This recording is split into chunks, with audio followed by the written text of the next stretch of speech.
paceklik melanda Jawa. Persediaan beras berkurang drastis hingga kekurangan.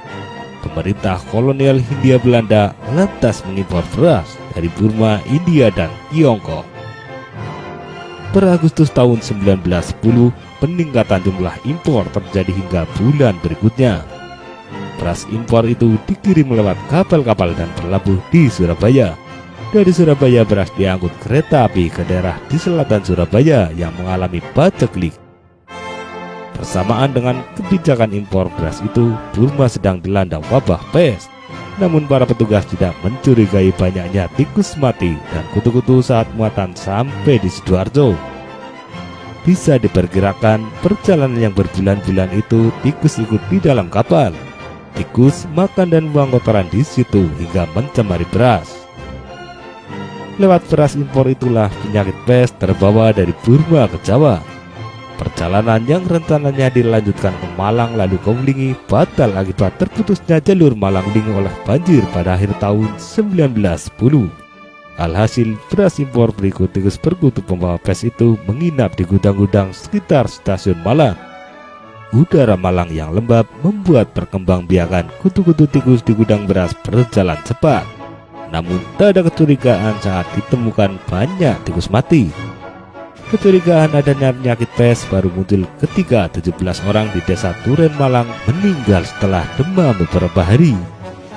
Pes menular lewat gigitan kutu tikus pembawa bakteri Yersinia pestis. Orang yang terkena pes mengalami gejala mirip flu seperti demam selama 2-6 hari, kejang, pendarahan, batuk darah, dan benjolan pada ketiak atau leher. Pes pun melanda Malang. Dalam tesisnya yang berjudul Dukun dan Mantri Pes, Martina Savitri menyebut wabah pes dengan cepat menjalar ke Karanglo. Pada Maret tahun 1911, hampir semua distrik di Malang dilaporkan terjangkit pes. Penyakit ini kemudian menjalar ke barat, yakni Kediri, Blitar, Tulungagung, dan Madiun. Surabaya sebagai tempat transit pertama karung-karung pembawa pes pun tak lepas dari penyakit ini. Pada April tahun 1911, pemerintah mengeluarkan penetapan status epidemi pes. Bersamaan dengan itu, pengiriman beras dari luar Hindia Belanda turun drastis. Dalam penanganan wabah pes, ternyata pemerintah Hindia Belanda tidak bergerak cepat. Orang-orang Belanda enggan mengunjungi Malang karena takut tertular. Mengetahui hal ini, Dr. Cipto Mangunkusumo, sang dokter rakyat, memberanikan diri menjadi dokter dinas pemerintah agar bisa ditempatkan di Malang. Dr. Cipto pun ditugaskan di Malang dan bekerja keras menyembuhkan para penderita pes. Pestiati Pratomo adalah salah satu penderita pes yang selamat. Bayi mungil itu berhasil diselamatkan dan diangkat sebagai anak oleh Dr. Cipto Mangunkusumo. Atas jasanya, Dr. Cipto sempat menerima penghargaan dari Ratu Belanda, namun dikembalikan lagi karena tidak diizinkan menangani wabah pes yang kian menjalar. Pada akhir tahun 1911 dilaporkan 2.000 orang meninggal akibat pes. Melalui pelabuhan Tanjung Mas, pes masuk Semarang pada tahun 1916. Dalam skripsi berjudul Wabah Pes di Kota Semarang, Andika Satria menulis, tikus-tikus perkutu itu turun di pelabuhan dari kapal dagang asal Surabaya yang singgah. Penyakit pes menyerang perkampungan penduduk yang kotor dan lembab tak lama kemudian.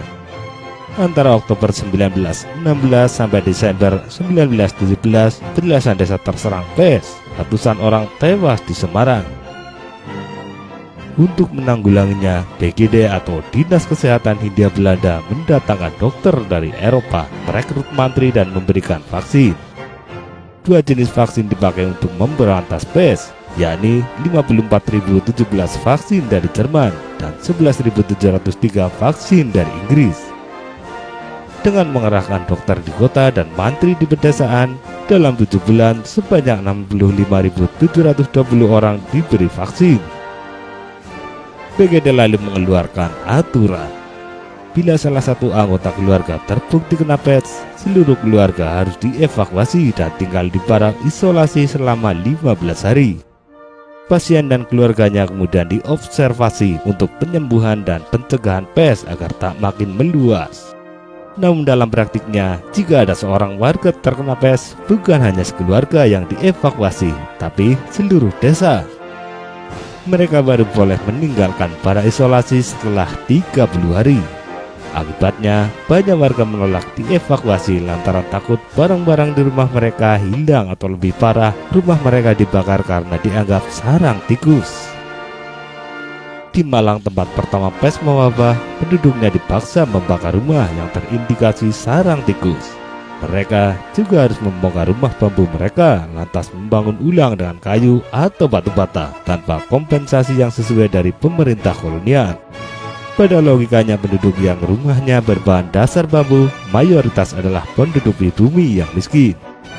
Pemerintah memang memberikan perkakas secara gratis, namun beberapa material rumah harus dibeli dengan uang sendiri. Parahnya lagi, penjualan kayu dan bahan material lain dimonopoli hingga harganya selangit.